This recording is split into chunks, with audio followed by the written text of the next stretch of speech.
All right, let's jump into football fan cave here. Um, Not the most exciting week, but definitely some big storylines to take away. I am going to opt out of talking about the Denver Broncos this weekend because I was very excited for their potential. And it did not turn up the way I wanted it to. So we're just going to move along and talk about two other undefeated teams going into the weekend, Arizona and the Los Angeles Rams, matching up in a divisional matchup in Los Angeles. And the Cardinals ran up and down the field, putting up a total of 37 points on the Rams and getting a huge statement road win. They stay 4-0, top of the NFC West. And they look to be right now at least the best team in football with that statement win. And Kyler Murray, electric as always, video game character. And the defense made enough plays to really slow down this high octane Rams offense. So a big win for the Cardinals today. Does that put them at the last undefeated team, or are there any other left? It will have to wait for the Las Vegas Raiders playing tomorrow night. But yes, the Carolina Panthers, another undefeated team coming into this week, lost to the Dallas Cowboys in a best on best matchup. One of the top offenses against one of the top defenses, and the Cowboys as well as the Cardinals ran up and down the field. Their offense, when it is clicking, has a ton of weapons with Prescott at the helm.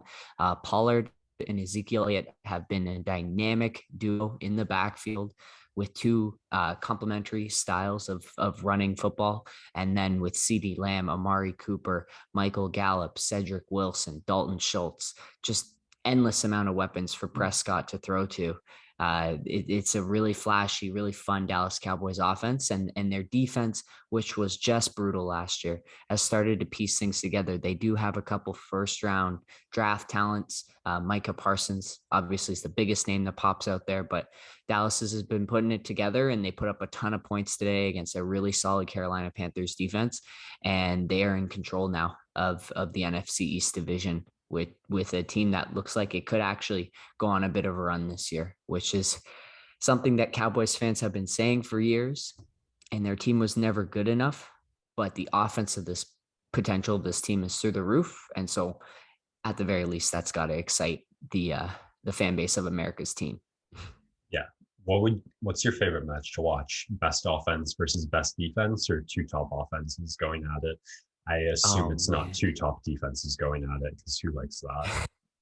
no, that probably wouldn't be too exciting. It's a tough one. You do love to see the best on best, but I think it's got to be two offenses. Like we had Yeah. the Chiefs versus the Rams. I think it was back in 2017 or 2018, and the final score of that game was like a college football game. It was like 63-55. It's so fun to watch these incredible athletes move up and down the field and do ridiculous plays. So I'm all for offensive football. I appreciate a good defense, but I just like to see the teams put up points, you know? For sure. I think basketball is the only sport where I can even make a case for like Oh, yeah. strong defenses improving the game. And Yeah. that's probably more a reflection on where the league is at now than my pure basketball preferences. Yeah, those shootouts of who blinks first are unreal. Yeah. All righty. Moving along here. I think a huge storyline for a big market in the NFL, New York, really been tough the last 5-10 years, really, since the last Giant Super Bowl, which is a long way away now. They've really struggled, both those teams. Zach Wilson looking a little bit like a bust as the number two overall pick, and Daniel Jones probably should have been gone a couple of years ago. But both of those teams get massive wins today. And if you had parlayed those two teams on the money line, you would be a very rich individual this afternoon, as I believe it was paying over like plus 1,000 odds in that money line parlay between those two teams, and the Jets winning in overtime on a missed field goal by Randy Bullock to tie the game and end the game in a tie. The Jets walk it off with a win. Zach Wilson getting his first career win as a quarterback, and then the New York Giants having a big win in New Orleans on the road. And those two teams probably aren't going to have super successful seasons, but it always is nice to get the monkey off your back in terms of going winless and always worrying about that winless season, especially in a year where you could be the first team to go 0-17 with the new week of the schedule added. So a big win for both those teams. And for those people who love plus signs on the betting side, big week for you. What else you got in that category? Moving away from betting, but to fantasy along those lines, my top fantasy performer of the week, Tyreek Hill. Uh, in my league that I'm in, the person who has Hill this week is probably not going to win their fantasy matchup, which is pretty startling because he put up 47.6 fantasy points by himself. That's around 50% of, or I'd say around 40% of a contribution for a fantasy team. Yeah, I think your top performer last week was somewhere in the 30s, mid at Yeah. best.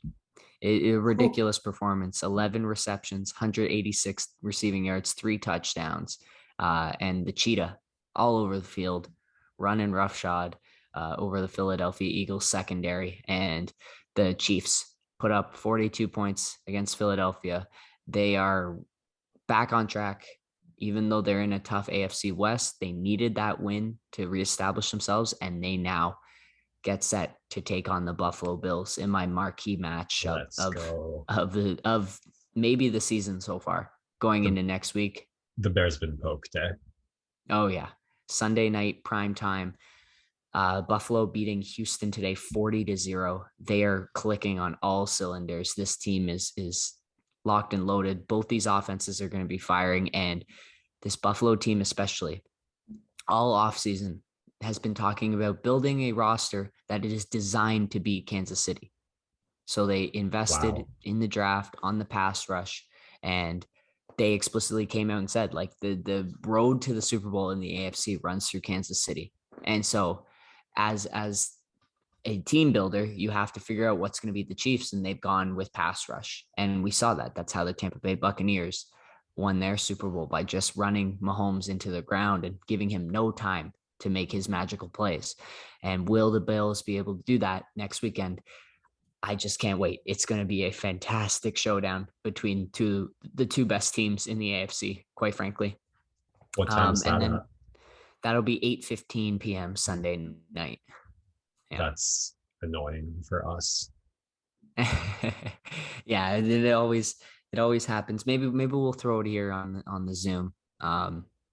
And maybe watch a little bit together as we pod here. The other game I want to shout out, Thursday night. This is probably the best Thursday night matchup we've had so far this season. A lot of these primetime games have been pretty solid, regardless of matchup, but the Los Angeles Rams and the Seattle Seahawks going at it in a divisional matchup. Two really solid teams. Seattle getting a big win on the road in San Francisco this week. And that NFC West, man, they will take a bite out of each other each week. And the Rams going off this tough loss from Arizona after a huge win against Tampa Bay the week before, now play Seattle. That's a tough 3 kind of games stretch here. And we'll see if they can gather themselves in time for this Thursday night matchup. But another awesome week. And we're still not done yet. Probably 2 of the top games are still left. Of course, Tom Brady in about half an hour, heading into Foxborough to play the New England Patriots.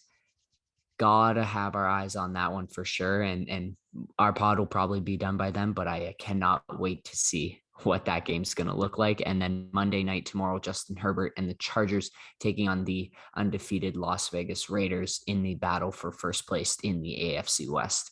So 2 really exciting matchups tomorrow. Can't wait to watch those.